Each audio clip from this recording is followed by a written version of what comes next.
What's happening, everybody, and welcome back to the Chaplaincy on the Go podcast. I'm your host, Josh Zorhoff, and this podcast is brought to you by the Fearless Chaplaincy and my good friends at Care Portal. Care Portal is a technology platform that helps families who are at risk of entering into the foster care system stay together as a family so they connect people with people to get resources. They work with local churches and agencies to help families stay together. And we're so thankful for Care Portal, and we're thankful for their partnership in this podcast. And I'm excited for our conversation today. In fact, our next few episodes will be an interview with my friend Steve Carter, who was on the podcast earlier on in our season to talk about his book, The Thing Beneath the Thing. But Steve has a new book out called Grieve, Breathe, Receive, GBR, as he calls it. And Grieve, Breathe, Receive, this GBR journey that he invites us into is probably one of the most significant journeys I have encountered in going through a book. Steve is a pastor, but he also plays the role as like a spiritual guide through the realities of grief. And it's not just an instructional playbook on grief, but it is Steve's journey through his own grief that really sets the tone for this book. We're going to be going through the different elements of the book as we talk with Steve.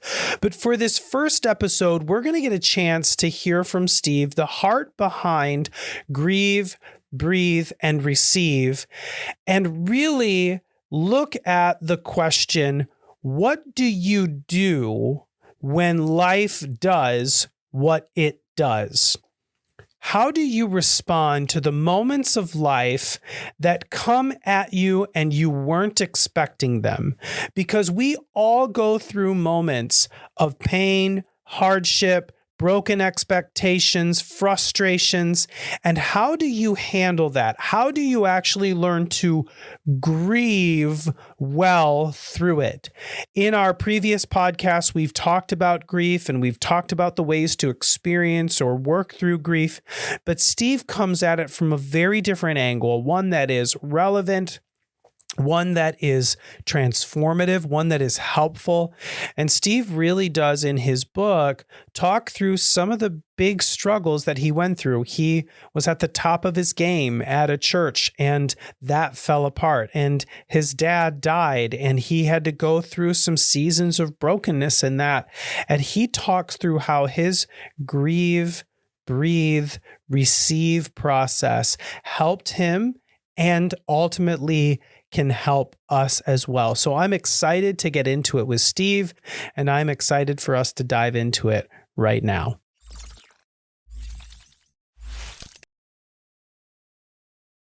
Well, here we are again with Steve Carter, and we're excited to have Steve with us as we talk about his latest book, Grieve, Breathe, Receive, GBR, as he calls it in the book. And Steve, we're glad to have you. Oh, I love being with you to talk about The Thing Beneath the Thing months ago. And so love what you're building here, Josh. So we're going to jump in right away, Steve, for people who haven't read the book yet. What is it about GBR that, if you can give us just a flyover, that you want people to take away from reading it? Yeah, I think the central question I was trying to answer is, what do you do when life does what it so often does? When it surprises you, when it shocks you, when it punches you in the gut. You didn't see this betrayal. You didn't see this affair. You didn't see getting fired. You didn't see the death of this dream. You didn't see the change. And at the heart of it was, I wanted, because I didn't know how to do this when my dream job fell apart, my dad passed 8 months later. I didn't know how to honor what comes up when change shows up. And I really just wanted to help people navigate through something that I think many of us, and often in the church, we don't do a great job of preparing our people for how to lament, how to grieve, how to hold space, or life's shocks and surprises. That is such an important thing to think through, talk about. I heard it years ago. I think it was a pastor who said it. I don't remember his name. It might have been John Tyson. Okay. Okay. When I was in New York. But he said life comes at you sideways. Mm. And I love what I love about GBR is you are in fact saying, well, what do we do when life comes at us sideways? Like life is like, I love your language. Life is going to do what it does, but we don't know what to do when life does what it does. And I think for people who are entering into this conversation, we had a podcast after I talked with Steve for a bit on the thing beneath the thing. I interviewed a friend of mine to talk about grief, and she said that grief was unique and also universal. And so we all go through it, but we don't all go through it the same way. And what I love about GBR and I love about what you walk us through is you don't give us a template for how to grieve. You share your story of your own grief and your own learnings, and you allow us to think through our journey in your honesty.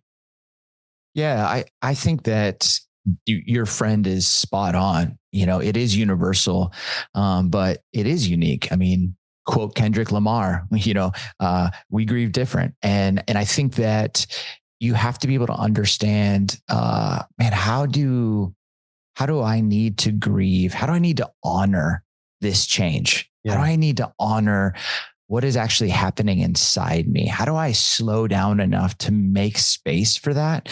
And I think that for many of us, we just have never been taught. And I think about it a little bit like Jenga. We have these moments of grief that could be a block. And when we don't process our grief, it's so easily to become a grievance. And we just build this tower of grievances. Yeah. And then when life comes at us sideways and it does what it so often does, that whole thing just collapses and we're left like holding these pieces. And it's not just this one unique moment. It's also having to make sense of all of the grievances we haven't had the courage, the space, the chance, to actually lean into. And that's my hope, is just to give people a framework to find themselves in the way of walking through the grief journey. So as you're talking about Jenga, this was years ago. I had a friend and a therapist talk about EMDR, and so that, for those listening, that is a type of a therapeutic interventions process that helps people process through post-traumatic stress and things like that. But he essentially said we are made up of memories. Like our bodies are made of sinew and tissue and bone, but our souls are made up of memories. And if you have a memory that is unprocessed, it's basically just going to hang out there like a Jenga block that doesn't have a space. Yeah. And it isn't until you process through it that you can actually put it back in its proper place and it's stable then. And unfortunately, because most Americans, most human beings, but specifically most Americans, they don't have a context for grief and they don't have the patience for process. They cope with unhealthy or at least unproductive strategies, whether that's drinking or Netflix or whatever you want to do. And therefore the grief goes unprocessed, and it just becomes these memories become these things that just hang out. They just hang out and we don't know what to do with them. And after a while, you're in real trouble because you will grieve. You will grieve. But if you don't grieve well, your grief will get the better of you. Yeah, I think it's really well said. And, I've been really trying to discern, like, why is that? Like, why is it that for many of us, it is an easier coping strategy to, use Netflix or shopping or overeating or drinking or any destructive pattern, like to help us like self-regulate quicker. Yeah. But you're not actually dealing with the grief. You're just escaping the feeling of it, and rent's going to be due at some point on that grief, and you're going to have to face it. So the question is like, why? And I'd really be curious, like because of what you uniquely are doing with your career and the way that you coach and pastor and lead, like my working theory is we have such an issue with control. Yeah. And so my job is trying to manage my grief, manage my life, and to never be out of control. And when I have to pick up those Jenga pieces, in one sense, I feel out of control because I'm like, I don't know if this emotion's going to take over. Yeah. I don't know if what this feeling's going to bring up. So I'd rather just try to keep it underneath the surface rather than allow myself to experience that feeling of being a little bit out of control. Yeah. I don't know. How would you answer that? Yeah. So it reminds me a lot of something that John Mark Comer wrote in the middle of the pandemic. He wrote like an ebook on holy uncertainty. Did you listen to that at all? I did not. No. So he went through a whole thing about our need for control and why we control. And that I forget, I think Americans only control about 15% of what they think they control. Yeah. And that COVID and the pandemic forced us to come to terms with the reality that we are not in control. There are so many aspects of life that we cannot control. And throughout human history, the tendency in a space where you do not have control is to hyper focus on what you can control. That's right. And so if I can't control the fact that my dad is dying, all right. So my dad has Parkinson's. My dad has cancer. I cannot control what this disease or these diseases are doing to him. It is easier for me to control what my garage looks like, or what my basement looks like, or what project I'm going to work on, or what cocktail I'm going to think through, or what brisket, recipe am I going to use from that? It's easier for me to do that because I have power over those, but it doesn't take away the fact that I don't have power over like life.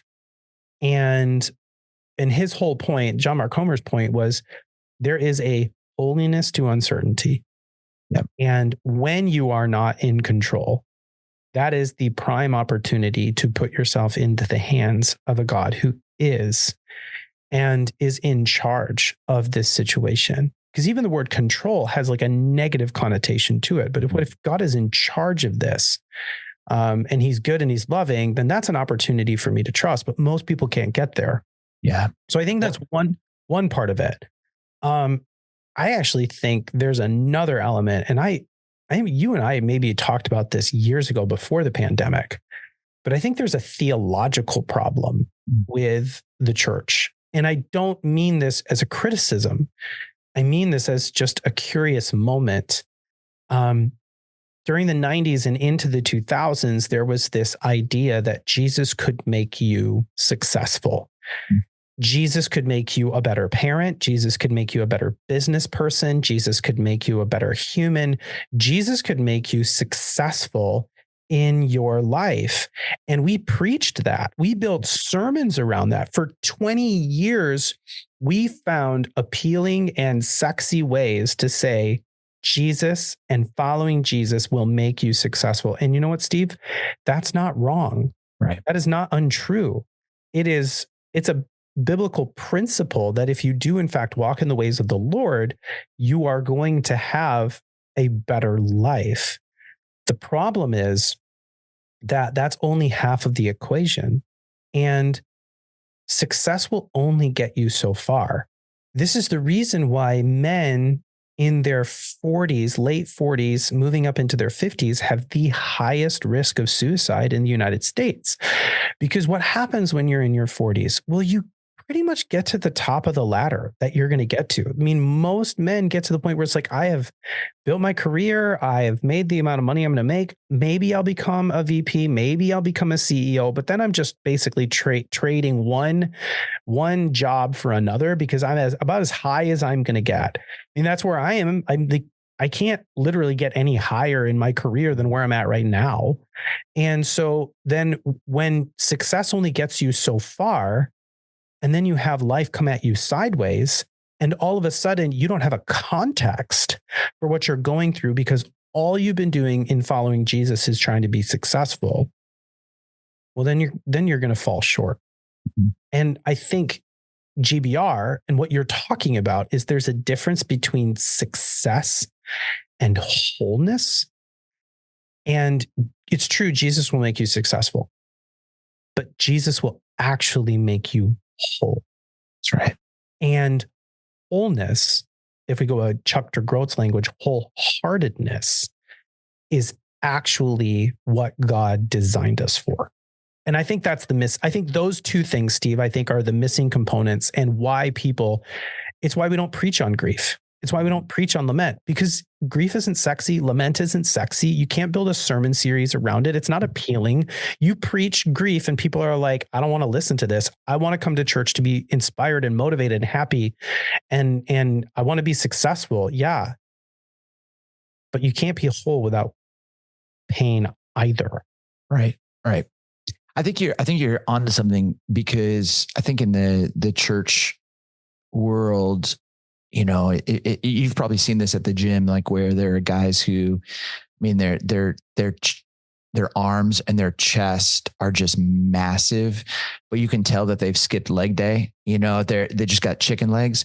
I feel like we have done such a great job on Sunday mornings around celebration and hope. You know, Sunday's coming. And much of it is because of the state of the world. You get on the news, you have so much coming at you. You have so much of life coming at you sideways. Yeah. That we've tried to use this hour to 90 minutes as almost like a respite from the rest of the world. Yeah.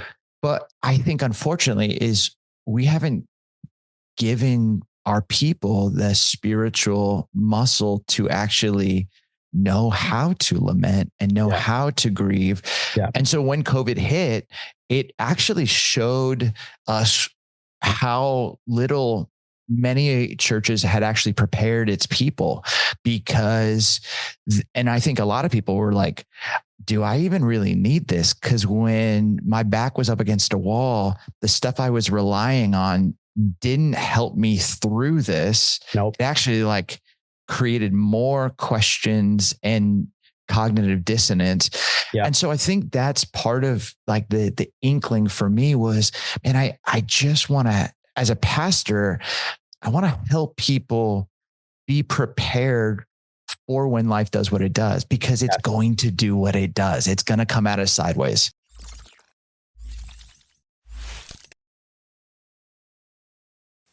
And so that was part one of our conversation with Steve Carter. And as you can tell, Steve is a man who speaks from experience, not only experience in sitting with, pastoring, and listening to people who've gone through significant grieving journeys, but also a man who has walked through it himself.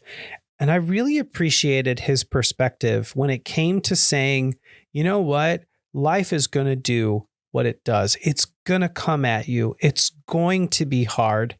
And how you view God and how you view what he's doing in your life, that's going to make a big difference in that grieving journey. And ultimately, how you have gone through suffering in the past, that's going to make a difference too. And so in our next episode, we're going to continue on that conversation with Steve, and we're going to learn a little bit more about what it means to see the world through a different perspective, to see the world through the hope of the resurrection, and yet at the same time still live in a reality where things aren't the way they should be. And how do we navigate? How do we navigate that tension well. If this was a helpful podcast to you, I just encourage you to share it with a friend. If you'd like to learn a little bit more about grief, or you'd like to tap into Steve's book or explore that a little bit, we've actually got a link to the book in the podcast notes and more information about Steve as well. Thank you so much for listening in, and we will talk with you later.